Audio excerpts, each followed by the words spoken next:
In part one of this OET speaking series, we talked about the linguistic requirements for your OET speaking subtest.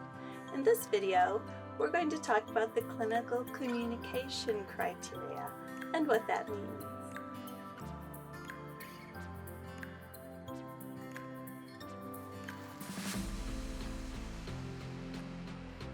Hi, I'm Sharon, and welcome back to part two of this series on how your OET speaking subtest will be assessed. This lesson is brought to you by Benchmark Education Solutions, and you can find us on the web at edubenchmark.com.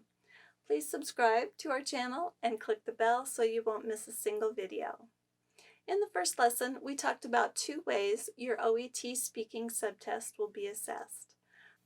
If you haven't seen it, be sure and watch it by clicking the link in the description. In that video, we talked about how the linguistic criteria rubric looks at your intelligibility, fluency, appropriateness of language, and grammar and expression. The examiners will also look at how well you communicate with your patient. This is the clinical communication criteria. You will use all your linguistic abilities to achieve these scores. This rubric consists of 5 parts: indicators of relationship building, indicators of understanding and incorporating the patient's perspective, indicators of providing structure, indicators of information gathering, and indicators of information giving. You will earn a score of 0 to 3 points for each of these indicators. Let's look a little more closely at each one of them. Indicators of relationship building show that you are interested in building a good professional relationship with the patient or the patient's family members. It shows that you want to do more than just give information. Here are 4 ways to do this. First, greetings are necessary. A friendly, "Good morning, John, how are you feeling today?" is important when checking on a patient in a hospital ward. Introduce yourself if you have not met the patient before, and let the patient know why you were there. Be attentive.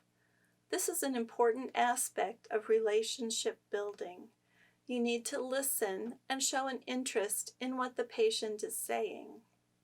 Throughout the whole exchange, be non-judgmental and respectful. This includes the tone of your voice and your facial expressions. Keep them neutral and pleasant. Be empathetic. Due to the nature of the healthcare setting, it is important to empathize with your patient. However, be careful that empathy doesn't lead you to make promises that go against professional policy. For example, if your patient complains about the hospital food, you can empathize and offer some suggestions, but you can't let them bring in food from outside if it's against the hospital policy. Indicators of understanding and incorporating the patient's perspective show that you have listened to the patient. This includes obtaining the facts of the case as well as the patient's ideas, concerns, and expectations. Again, this requires attentiveness and actually listening to what the patient is telling you. You will need to respond based on what he or she is telling you. Here are 2 very important strategies you can use to do this. One is to paraphrase or repeat what you hear to make sure you've understood correctly. If the patient says, "Last night I couldn't sleep very well because I had a headache and my ears were ringing," you could say, "Let's see if we can find the cause of your headache and ringing ears so you can sleep better tonight." You will also be expected to pick up on verbal clues such as pauses, hints, and a change in volume. This is important because, as you know, some patients are hesitant to say what they really feel in a clinical setting. If you don't pick up on this, the patient may begin to feel that you don't really understand, and they won't feel satisfied with the information you provide. Don't hesitate to ask questions such as, "I sense that you are not happy with." Indicators of providing structure include taking charge of the conversation and directing the content. During the OET speaking test, as in real life, you as the medical professional are expected to be in charge of the conversation. You are expected to begin and end the conversation. You are also expected to control the content of the conversation as you listen to the patient and pick up on their verbal and nonverbal clues. Let's look at 2 ways to provide structure to this exchange. One way to provide structure to your conversation is by using signposting. Signposting means using various fixed expressions to outline what you want to say. For example, at the beginning of the conversation, you can say, "First, I will explain to you about, then I will show you how to," and at the end, "If you have any questions, you can." This will let your listener know what to expect and can also help him remember what you said. Another example would be, "Since this is your first visit, I'd like to ask you a few questions." This will let the listener know that you may be asking for personal information and they may be more open to give it. The second way to provide structure is to emphasize important points. It's often necessary to repeat an explanation to emphasize something you really want the patient to remember. You can directly repeat what you said, or you can paraphrase it. For example, the first time you might say, "Make sure you eat healthy foods and avoid caffeine and alcohol." The second time, you can paraphrase this point by saying, "Are you able to prepare healthy meals and cut down on coffee and alcohol?" Asking the patient about their ability to comply with your directions also satisfies the requirement that you be empathetic and responsive to what they are saying.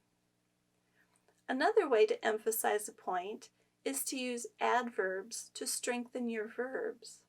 For example, instead of saying, "You will need to do this exercise at home," you can say, "You will need to do this exercise carefully at home," or extremely carefully. Indicators of information gathering show that you are good at obtaining information. Not all of your patients will tell you everything you need to know. Here are some ways you can skillfully obtain information from your patients. Use active listening techniques. Listen carefully and don't let yourself be distracted while the patient's speaking. Don't allow yourself to be interrupted. Use open questions. Open questions require more than just a yes or no answer. For example, if you say, "Are you feeling unwell today?" the patient can simply answer yes or no. Instead, say, "How are you feeling today?" You will elicit more information from the patient by asking the question this way. You can move on to closed yes and no questions later in the conversation, especially when you are checking how well the patient has understood your instructions. Never use leading questions. Leading questions are a form of open question that assume you already know how the patient will answer. An example of a leading question might be, "You didn't take the headache medication I prescribed last night, did you?" Instead, you could say, "So a headache kept you awake last night? Would you like to try a different medication?" By not using leading questions, you can clarify any vague statements and make sure you've understood your patient correctly. This is also where the repeat back strategy may help you. Indicators of information giving show that the patient understands what you are saying. Communicating with your patient involves both collecting information and giving information. During your conversation, you will find out what the patient already knows. You'll be encouraging him to contribute information, reactions, and feelings. You need to respond appropriately to these reactions and feelings. They can be used to guide you and help you know what to say next. Always check to make sure the patient has understood what you said. When you've delivered all the information you have, don't make the mistake of thinking you're finished. Instead, try to discover if the patient needs further information. This might seem like a lot, but these are actually just indicators of any successful conversation. These are practical skills you'll use when you speak with anyone and not just your patients. You'll definitely need these skills in the medical profession, because medical professionals are expected to use them every day. To learn these skills, you'll need to practice. So find someone who's familiar with them and try a sample OET speaking test. Soon you'll feel more confident, and this will become a natural way for you to communicate. And remember, you have 5 minutes for the speaking subtest. If you need more help with speaking practice, or you need to find a speaking partner, check out the Benchmark Speaking Mock Test service. We provide real-time feedback so you can practice simulated OET speaking questions with an OET expert. You can find this service and more on our website at edubenchmark.com. Leave a comment below and let us know how we can help you succeed with the OET exam. Thank you for watching, and I hope to see you in the next video.